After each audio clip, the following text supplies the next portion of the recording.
अशहदु अन्ना मुहम्मदुर रसूलुल्लाह।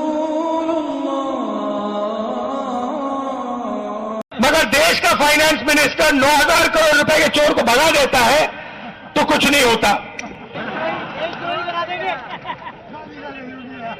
विजय माल्या 9,000 भैया।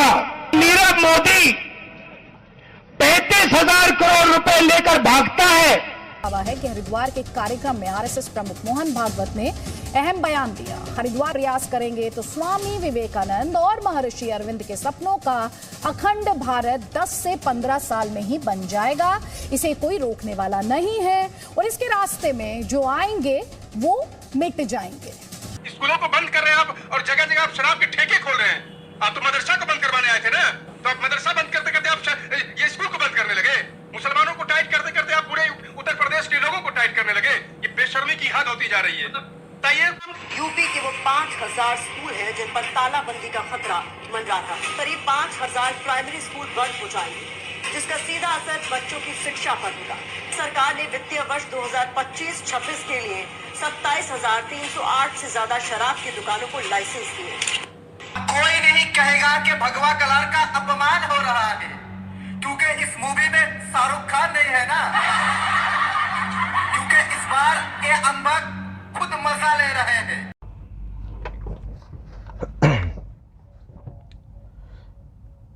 अस्सलामु अलैकुम रहमतुल्लाहि व बरकातहू। आज 1 अगस्त 2025 है और जुमा का दिन है। सुबह के 9:15 बज रहे हैं और ये वीडियो नंबर 4 है। तो मेरे दोस्तों, मैं पहले बता चुका पिछली वीडियो में कि फ़ौज की ज़िम्मेदारी है, क्योंकि अधर्मी है, अधर्म जो है वो अपने उरूज पर है और अधर्म का जो तूफ़ान आ रहा है। अब अधर्म का तूफ़ान देखो अधर्म वो है जो 1771 में 1771 में जर्मन में इसकी इब्तिदा हुई। जर्मन में एक यहूदी ने इसको देख रेख की, वहाँ से वो बड़ा इल्यूमिनेटी खुफिया एजेंसी इसको बोला जाता है। ये 1771 में इसकी पैदाइश हुई। आज इसको US America, United state of America promote करता है और अमेरिका के साथ पूरा नेटो है। और इस वक्त ख़ास जो है इल्यूमिनेटी खुफिया एजेंसी को प्रमोट करने वाले वो है अमेरिका, ब्रिटेन, इज़राइल। तो इन्होंने प्लानिंग करके अपने ही प्रोपेगेंडा से सब काम करते चले आ रहे हैं। मैं ज़्यादा डीप में नहीं जाऊंगा, अभी मैं ख़ास बात बताना है।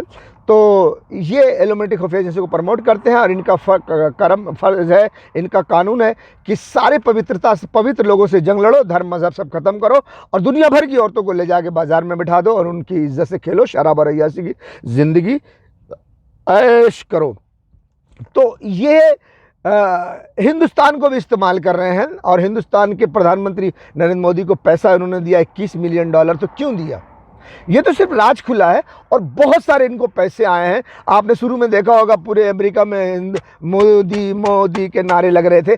क्यों? आखिर क्यों चने के झाड़ पे इनको चढ़ाया रखा था? क्योंकि उनके रास्ते का बहुत बड़ा झाड़ू मारने वाला जो आदमी है वो नरेंद्र मोदी जी हैं। वो उनके इल्यूमिनेटी खुफिया एजेंसी का जो वन वर्ल्ड गवर्नमेंट बनाने का सपना है वो मोदी जी पूरा करने वाले हैं। क्योंकि जो मोदी जी जब तक ईरान, पाकिस्तान, चाइना को नहीं मारेंगे तब तक वो रूस को नहीं मार सकेंगे और जब तक ईरान, पाकिस्तान, चाइना, रूस नहीं मरेगा तब तक दुनिया में एक वन वर्ल्ड गवर्नमेंट नहीं बन सकता।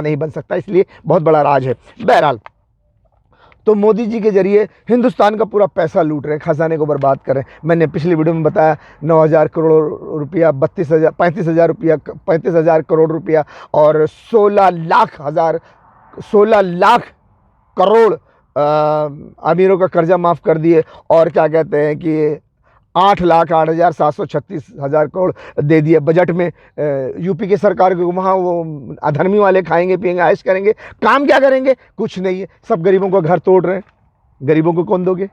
सब अमीरों को अपना गरीब को सबको गुलाम बना लेंगे। गरीब को घर पे दुकान मकान सब बुलडोजर चला रहे, तो देंगे कहाँ से?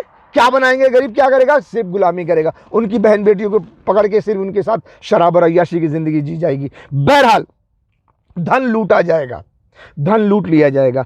तो ये सारे धन लूट लिए जाएंगे, सरकार के पास पैसा नहीं होगा।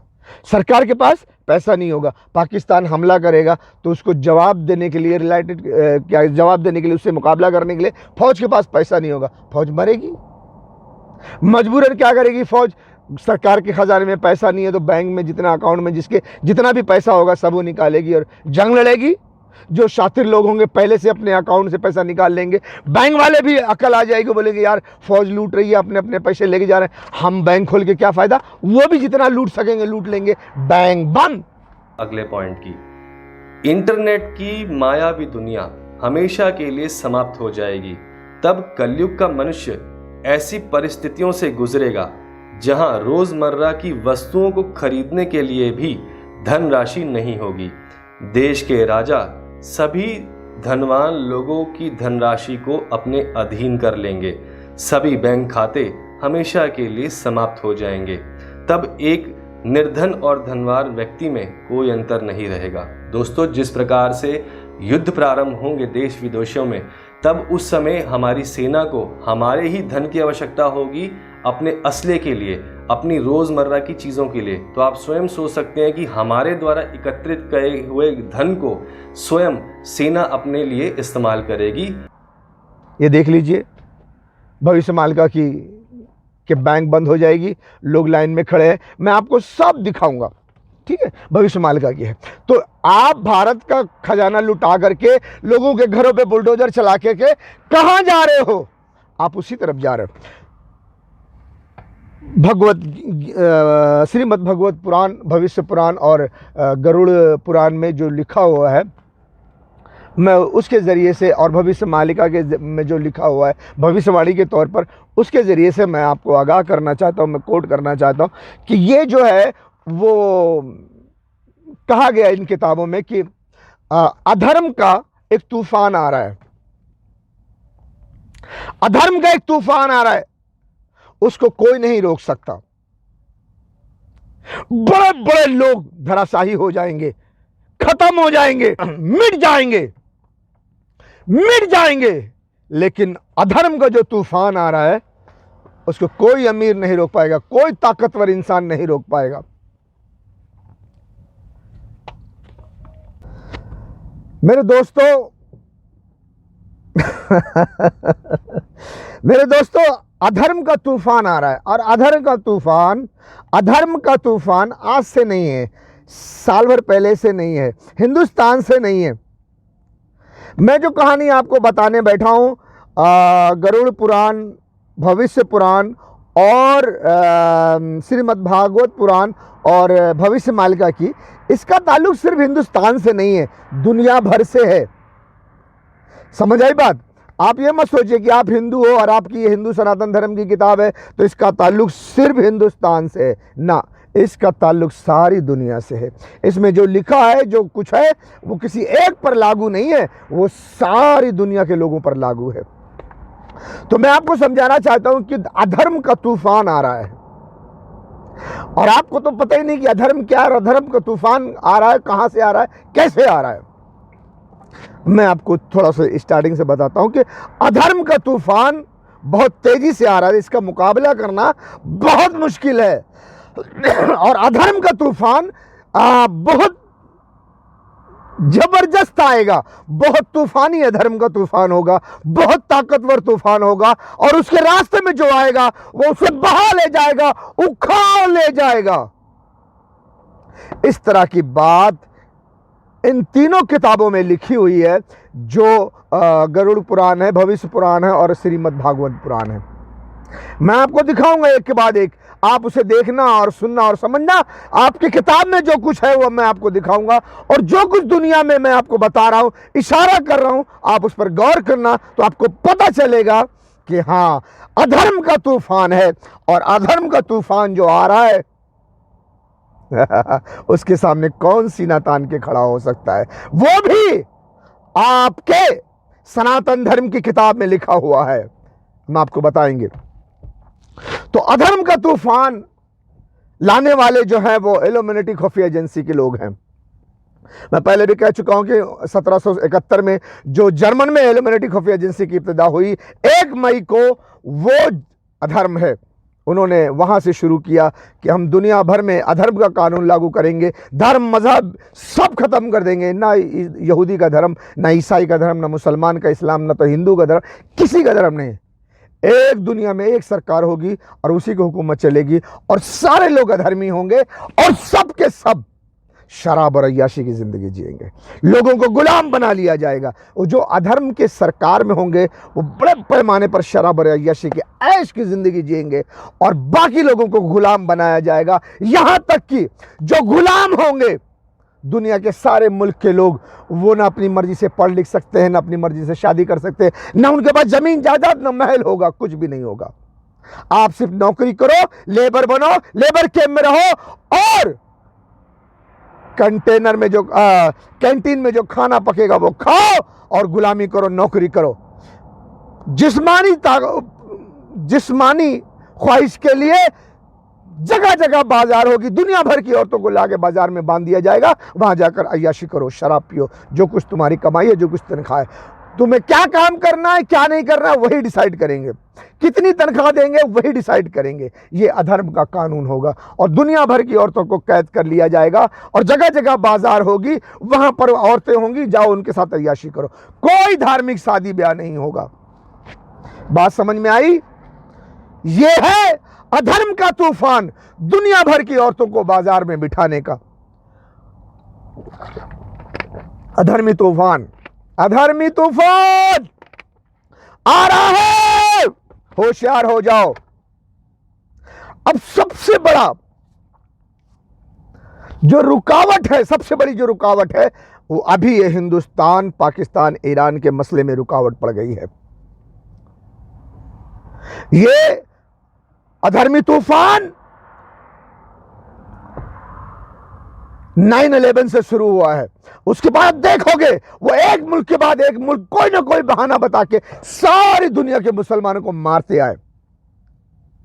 अपने ही हाथों से मैं फिर कभी समझाऊंगा 9/11 कैसा था, क्या था, उसका दांव पेच क्या था, मैं अभी बताऊंगा। ये तूफान, अधर्म का तूफान वहां से उठा 9/11।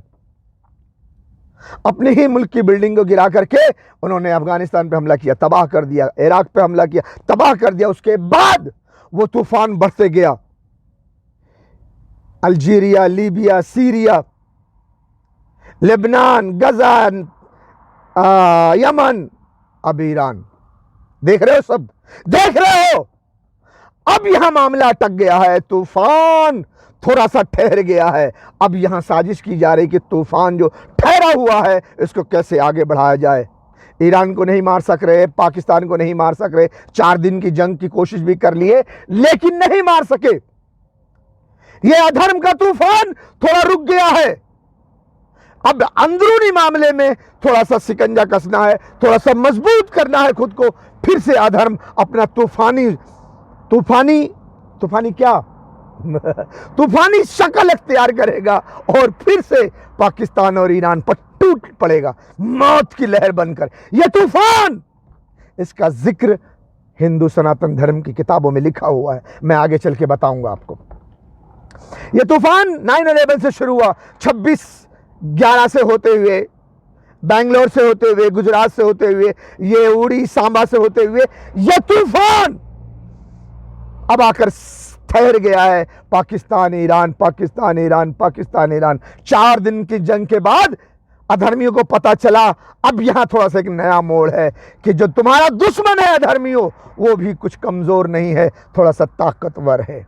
यानी विलन कितना ही बड़ा क्यों ना हो जाए, कितना ही बड़े बड़े प्लानिंग क्यों ना कर ले, लेकिन जब अपनी मंजिल के कुछ हद तक पहुंचता है तो उसको हीरो सामने खड़ा मिलता है। तो कुछ रास्तों में कांटे उसके पीछे नजर आते हैं, फिर वो खड़ा हो जाता है, ठहर जाता है और प्लान करता है कि इन कांटों को कैसे उखाड़ा जाए।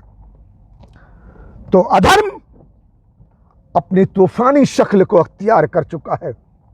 अब अधर्म के सामने 2 मुल्क चुनौती है और उनके साथ खड़े हैं ईरान, नॉर्थ कोरिया, रूस। 2 मुल्क ईरान और पाकिस्तान, इनके साथ खड़े हैं नॉर्थ कोरिया, चाइना और रूस। अभी कुछ खुल्लम खुल्ला नहीं हुआ है, लेकिन थोड़ा बहुत इशारेबाजी हो रही है। मैंने कई साल पहले और अभी फिलहाल 2-3 साल पहले और भी ये भी गुजरे हुए साल में भी जब मैं इंडिया में वेकेशन गया था तो मैं अपनी यात्रा निकाला था, शांति यात्रा। मेरे साइकिल में जो पोस्टर लगे हुए हैं उसमें भी लिखा हुआ है कि ना रूस, चाइना, नॉर्थ कोरिया ये सब पाकिस्तान, ईरान का साथ देंगे। बहरहाल उधर अभी डीप में नहीं जाना है। अधर्म अपना तूफानी शक्ल अख्तियार कर चुका है। 4 दिन की जंग से अभी थोड़ा ठहर गया है। अब हिंदुस्तान में अधर्मी अपनी ताकत जुटा रहे हैं कि हमारे रास्ते में जो कांटे आए हम उसको कैसे उखाड़ फेंके। तो उसके लिए उन्होंने क्या किया, गौर करो। हिंदुस्तान में जो षड्यंत्र रचा गया, हिंदुस्तान में जो प्लानिंग की गई, अधर्मियों ने जो प्लानिंग की, अंग्रेजों से मिलकर हिंदुस्तानी अधर्मी और अंग्रेज अधर्मी, अमेरिका, ब्रिटेन, इजराइल और हिंदुस्तान के हुक्मरान, इन्होंने सबसे पहले, इनके रास्ते का एक कांटा था शिवसेना। उन्होंने अमेरिका से पैसा ला करके शिवसेना के विधायकों को खरीदा और शिवसेना को 2 टुकड़ों में विभाजित किया। शिवसेना 2 टुकड़ों में बंटने के बाद भी उद्धव ठाकरे, अंग्रेजों की गुलामी नहीं किया उद्धव ठाकरे ने। उद्धव ठाकरे साहब ने अंग्रेजों की गुलामी कबूल नहीं किया। तो फिर दूसरी चाल चली गई। अभी फिर भी फिलहाल मैं फास्ट बताना चाहता हूं, फिलहाल राज ठाकरे को इस्तेमाल करके अधर्मियों ने राज ठाकरे को इस्तेमाल किया। उनको पैसे दिए होंगे क्योंकि राज ठाकरे मेरे हिसाब से वो पैसे लेके काम करते हैं, तो उन्होंने पैसे लेके काम किया होगा। उन्होंने उद्धव ठाकरे को गुमराह करने के लिए अधर्मियों से पैसा लेकर के उद्धव ठाकरे के साथ खड़े हुए और उद्धव ठाकरे को गुमराह किया। उन्होंने जो कमेंट किया, उन लोगों ने मिलकर जो काम किया कि महाराष्ट्र में रहना है तो हिंदी भाषा नहीं, मराठी भाषा बोलना पड़ेगा। यह भी वाद विवाद चालू है, चालू था, अभी चालू है कि महाराष्ट्र में रहना है तो मराठी भाषा बोलना पड़ेगा। नहीं आती मराठी भाषा तो महाराष्ट्र से निकल जाओ। लोगों को तमाचा मारा गया, ये किया गया, वो किया गया, एक फितना गढ़ा गया। ये बड़ा प्लानिंग अधर्मियों के प्लानिंग से हुआ, बीजेपी के प्लान से हुआ। आगे बताता हूं। बीजेपी के प्लान से हुआ। राज ठाकरे साहब को इस्तेमाल करके उद्धव ठाकरे साहब को गुमराह किया कि ऐसे काम करो, ऐसे काम करो कि आने वाले इलेक्शन में तुम्हारा नाम और निशान न रहे और बीजेपी सरकार पूरा मजबूत हो जाए, ताकि अधर्म ताकत के साथ फिर पाकिस्तान और ईरान का मामला साफ करेगा। अधर्म बड़ा ताकतवर है और उसके रास्ते में जो भी आएगा मिटा दिया जाएगा, ऐसा उन्होंने प्लान किया। शिवसेना को रास्ते से हटाने के लिए उन्होंने राज ठाकरे को इस्तेमाल किया और शिवसेना भवन का, शिवसेना का नाम बदनाम किया कि आने वाले इलेक्शन में एक सीट भी न मिले। और अमित शाह ने यह ऐलान भी कर दिया कि आने वाले इलेक्शन में शिवसेना को, उद्धव ठाकरे को एक सीट भी नहीं मिलेगी। यह बाय प्लानिंग किया गया और राज ठाकरे को इस्तेमाल किया गया। यह अधर्मी है, अधर्मी है, अधर्मी है। अधर्म के प्लान के मुताबिक उद्धव ठाकरे को ऐसे कांटे की तरह निकाल कर फेंकना चाहते कि उद्धव ठाकरे को तबाह बर्बाद कर दिया जाए, कि हमारे रास्ते का कांटा खत्म हो जाए, ताकि पूरा हिंदुस्तान एकजुट होकर के अधर्म के लिए काम करे। पाकिस्तान को मारे, ईरान में 2 न्यूक्लियर मारे और पूरे हिंदुस्तान में सबका घर गिराकर सबको गुलाम बना लिया जाए। सबकी बहन बेटियों को बर्बाद करके उनको रंडी बना के उनको बाजार में बिठा दिया जाए। बिल्कुल आसान है। देखो आप किस तरह से ये बीजेपी काम कर रही है। सारे हिंद, दिल्ली को खंडर बना दिया, यूपी को खंडर बना रहे हैं। एक एक स्टेट में गरीबों के घरों पर, दुकान पर, सब जगह बुलडोजर चला के खंडर कर। अब वो घर वाले कहां जाएंगे? बेबस, मजबूर। वो लड़कियां क्या करेंगी? आज जैसे कावड़ी का जुलूस निकला और वो बाजार में, वो मैंने देखा एक वीडियो, वो भगवा में कपड़े में नाच रही हैं, ड्रामा कर रही हैं, कैसे नंगे। देखो, दिखा देता हूं थोड़ा एक झलक। देखो, ये इसी वीडियो में डालू, या इसी जगह पे डालूंगा, या इसी वीडियो में रहेगा, आगे पीछे लास्ट में रहेगा भगवा। डांस करें। ये लोगों से क्या उम्मीद करते हो? यही लोग फिर वो झुंड बना के आएंगे और एक एक लड़की को पकड़ के उनका रेप करेंगे, उनको उठा के ले जाएंगे, बाजार में बिठाकर रंडी का काम करवाएंगे। यह है धर्मी नेता पार्टियों को साफ कर रहे हैं और अपने पाले हुए गुंडों को भेज करके वो अधर्म का दूसरा काम कर रहे हैं। और कुछ लोग छोड़े गए हैं आरएसएस की तरफ से, बीजेपी की तरफ से, जो फोटो चैनल लेकर मीडिया वाले बन करके वो अपने ही लोगों को खड़ा करके हिंदू मुसलमान कर रहे हैं, भाषण दे रहे हैं। हिंदू मुसलमान का मामला गर्म रहता कि अवाम जो हिंदू है उनके समझ में ना आए, वो ऐसा लगे कि ये लोग धार्मिक हैं, लेकिन ये लोग धार्मिक नहीं है।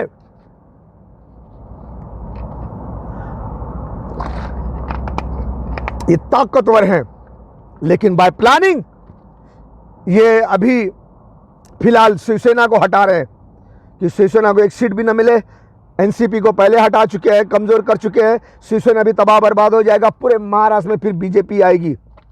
ऐसे हर स्टेट में बीजेपी आएगी। वो पूरी ताकत के साथ पूरा खजाना खाली करके पाकिस्तान पे हमला करेंगे। अमेरिका से पैसा लेंगे, वो उनके खजाने में जाएगा। देश के खजाने से पाकिस्तान पे हमला होगा। ईरान में 2 न्यूक्लियर मिसाइल मारी जाएगी और इधर हिंदुस्तान के अंदर खंडर बना दिया जाएगा। लोगों को गुलाम बनाया जाएगा, लोगों की जिंदगी बर्बाद कर दी जाएगी और बहन बेटियों को बाजार में बिठाया जाएगा। 8 साल 9 साल की बच्चा जनेगी, एक बच्चा पैदा करेगी, जिसके घर में खाना नहीं होगा, वो पेट में 9 महीना कैसे बच्चा पालेगी? फौजी जवानों सोचो। हाँ, घर गिरा दिया गया, दुकान गिरा दिया गया, बुलडोज कर दिया गया सब। अब घर की बच्ची क्या करेगी? उसे उठा के ले जाएंगे, रंडी बना देंगे। कुछ बाकी रह जाएंगे, उसका रेप करेंगे। भीड़ आएगी, रेप करेगी। 5 साल की बच्ची, 8 साल की बच्ची, 9 साल की बच्ची। आज की तारीख से पहले भी 5 साल की बच्ची, 8 साल की बच्ची, 9 साल की बच्ची का रेप हो चुका है। क्या अजब है कि यही भगवाधारी लड़के कावड़ी भीड़ बनाकर आएंगे और घर में घुस घुस कर बहन बेटियों की इज्जत लूटेंगे, जो इस वक्त लड़कियां नचा रहे हैं। यह धर्म नहीं है? आपके किताब में है अधर्म का तूफान आएगा। यही तूफान है, यह तूफान है। इनके सामने जो भी आएगा उखाड़ कर फेंक दिया जाएगा। ताकतवर हुकूमत बनेगी। यह हुकूमत ताकतवर है। इसके कांधे पर अमेरिका, ब्रिटेन, इजराइल का हाथ है। ताकतवर है, ताकतवर है यह हुकूमत। यह भी शिवसेना को भी तोड़ देगी। उद्धव ठाकरे भी कुछ नहीं कर सकते, शरद पवार भी कुछ नहीं कर सकते। ये सब टूट जाएंगे। और ये बात हिंदू सनातन धर्म की किताब में लिखा हुआ है। गरुड़ पुराण, भविष्य पुराण, श्रीमद् भागवत पुराण में। मुझे ये वीडियो मिली, मैंने उस पर अच्छे से सुना, समझा, उस ज्ञान को इस जमाने के ज्ञान से और अपने ज्ञान से मैच किया, तहकीक की, सर्च किया, तो पता चला कि किताबों में इसका जिक्र है। यही हो रहा है, यही कुछ हो रहा है जो हिंदू के सनातन धर्म के इस किताब में लिखा हुआ है। मैं थोड़ा इंतजार किया क्योंकि ये सब बातें बहुत सारी लोकल वीडियो में मौजूद है और कुछ ऐसे वैसे लोगों ने बयान किया है जिसको मैं लोगों के सामने पेश करना मुनासिब नहीं समझा। मैं चाहता था कि मुझे एक ऐसी वीडियो मिले इस धर्म की किताबों के आधार पर बनी वीडियो कि जो बोला गया है वो वैसा वीडियो में भी शो किया जाए, दिखाया जाए। बोल के साथ साथ दिखना भी चाहिए। अच्छी वीडियो की तलाश थी कि ताकि मैं लोगों को दिखा सकूं। तो वो मुझे वीडियो मिली है। अब मेरी सोच के हिसाब से वो वीडियो मिली तो मैंने अब चाहा कि अब ये गरुड़ पुराण और भविष्य पुराण और श्रीमद् भागवत पुराण की बातें जो इन पन्नों में जो लिखा हुआ है वो मैं आपको दिखाऊं। ठीक है, जस्ट सेकेंड। तो ये किताबों के मुताबिक पहले मैं आपको ये दिखाता हूं कि ये हुकूमत कितनी ताकतवर है। एनसीपी को तोड़फोड़ दी, शिवसेना को तोड़फोड़ दी। अब शायद मैं समझता हूं पूरे हिंदुस्तान के स्टेट में बीजेपी की हुकूमत होगी। अगर 100% नहीं हुई तो 99% हो, 92%, 95% तो होगी। और बीजेपी के अलावा कुछ और पार्टियां हैं वो बीजेपी से अलग नहीं है, वो होंगी कहीं न कहीं। जो बिल्कुल बीजेपी के खिलाफ है उसको मिटाने की कोशिश की जाएगी। ये है ताकत अधर्म का तूफान आएगा। ये आपके हिंदुस्तान की किताब में लिखा हुआ, हिंदू के सनातन धर्म की किताब में लिखा हुआ है कि अधर्म का तूफान आएगा और उसके सामने कोई नहीं टिक पाएगा, उसको उखाड़ के फेंक दिया जाएगा। मैं आपके धर्म से ये बातें पेश करूंगा। सबसे पहले आप ये देख लीजिए कि हिंदुस्तान की हुकूमत कितनी ताकतवर है। शिवसेना की पहले पार्टी तोड़ी गई, बाद में उनको राज ठाकरे के जैसे राज ठाकरे को इस्तेमाल करके शिवसेना को गुमराह किया गया हिंदी भाषा के नाम पर कि आने वाले इलेक्शन में कोई भी सच्चा हिंदुस्तानी, इसी बात को उभार करके कोई हिंदुस्तानी को बरगलाया जाएगा। कोई भी हिंदुस्तानी, सच्चा हिंदुस्तानी राज ठाकरे को, अरे सॉरी उद्धव ठाकरे को वोट नहीं देगा। उद्धव ठाकरे को एक सीट भी ना मिले। उद्धव ठाकरे का नाम खराब करने के लिए राज ठाकरे को इस्तेमाल किया गया है। तो ये वीडियो आपको दिखा देता हूं, यहां समझ जाइए। यहां पर बीजेपी के मुख्यमंत्री ने कहा है कि उद्धव ठाकरे, अगर आपको यहां आना है, अगले इलेक्शन में कोई संभावना नहीं तुम्हारी, यदि तुम आना चाहते हो तो फिर हमसे मुलाकात करो, बंद कमरे में बातचीत करो, हमसे समझौता करो, तभी आ सकते हो। मैं आपको वीडियो दिखाऊंगा, आप इस वीडियो को गौर से सुनो। मारपीट, घमासान, मुक्केबाजी, थप्पड़बाजी के बीच एक मुलाकात हुई सियासत। मुलाकात के बाद बहुत से कयास और अटकलें लगाई जाने लगी। आम्हाला तिकडे याचा स्कोप उरला नाही, तुम्हाला इकडे याचा स्कोप विचार करता येईल।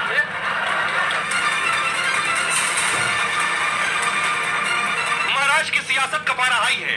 कल फडणवीस ने विधानसभा में उद्धव ठाकरे को सरकार में आने का न्योता दिया। आज बंद कमरे में उद्धव से मुलाकात में सियासत गरमा दी है। पळवापळवी करतात म्हणून उद्धव जी, देखिए उद्धव जी, 2029 तक तो हमारा यहाँ आने का स्कोप नहीं है, लेकिन आपको इधर आना हो तो विचार कीजिए, ये आप पर निर्भर है। ये मुलाकात आखिर हुई क्यों? महाराष्ट्र में कुछ नया होने वाला है, कुछ बड़ा होने वाला है, या किसी पर कोई दबाव बना रहा? महाराष्ट्र में फडणवीस उद्धव ठाकरे की मुलाकात की चर्चा हो रही। दोनों ने बंद कमरे में 20 मिनट तक मुलाकात की। मीटिंग में उद्धव ठाकरे के पुत्र आदित्य भी मौजूद थे। विधान परिषद के सभापति के कमरे में मुलाकात हुई और कल फडणवीस ने उद्धव को सरकार में शामिल होने का न्योता दिया था। 24 घंटे के अंदर दोनों की मुलाकात को बहुत अहम माना जा रहा है।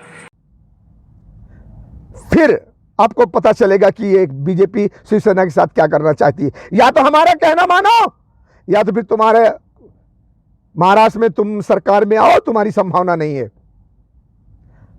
आना चाहता है, सोचना है तो फिर आओ, फिर मिलो, बंद कमरे में बात करो और जो हमारी शर्तें हैं उसे कबूल करो, उसे मानो। ये वीडियो देखो, फिर समझ में आएगा। अगले वीडियो में हम आपको शुरू करते हैं कि अधर्म का तूफान आएगा, उसके रास्ते में जो भी आएगा उसे मिटा दिया जाएगा, उखाड़ फेंका जाएगा। अधर्म बड़ा ताकतवर है और बेशक अधर्म बड़ा ताकतवर है, क्योंकि अधर्म का तूफान जो आ रहा है इसको लाने वाला America, Britain, France, Israel, NATO, दुनिया का सुपर पावर, और उसका हाथ है हिंदुस्तान के प्रधानमंत्री, हिंदुस्तान के हुकूमत के कंधे पर। तो ये हिंदुस्तान में जो तूफान आ रहा है, ये बहुत बड़ा तूफान आ रहा है, बड़ा ताकतवर है। इसलिए उद्धव ठाकरे को भी उखाड़ कर फेंक दिया जाएगा। ये हिंदू धर्म की किताब में लिखा हुआ है। आगे मैं आपको दिखाता हूं। क्योंकि ईरान पर डायरेक्ट अमेरिका, इजराइल हमला नहीं कर सकते। अगर वो करते हैं डायरेक्ट ईरान पर हमला, तो ईरान पहली फुर्सत में इजराइल का नामो निशान मिटा देगा। इतनी मिसाइल्स उसके पास, इतने हथियार हैं, और वो इजराइल भी जानता है, अमेरिका भी जानता है, ब्रिटेन, फ्रांस सभी जानते हैं, ऑस्ट्रेलिया भी जानता है। इसीलिए डायरेक्ट ईरान पर हमला कोई नहीं करेगा। क्यों? इजराइल खत्म हो जाएगा, इजराइल को सेव करना है। इसलिए ईरान को हिंदुस्तान से मारा जाए, हिंदुस्तान को इस्तेमाल करके ईरान को मारा जाए, ताकि ईरान अगर कोई जवाबी कार्रवाई करे तो वो हिंदुस्तान में करे, इजराइल सेफ रहे। इसीलिए ईरान को मारने के लिए हिंदुस्तान को चुना गया है। कब जागोगे? वो बेचारे फरियाद कर रहे हैं, बुला रहे तुम्हें। कोई हाफिज कुरान आर्मी चीफ साहब, रसूलुल्लाह की उम्मत कट रही है, लोग उनके आज़ा के टुकड़े चादर में समेट रहे हैं।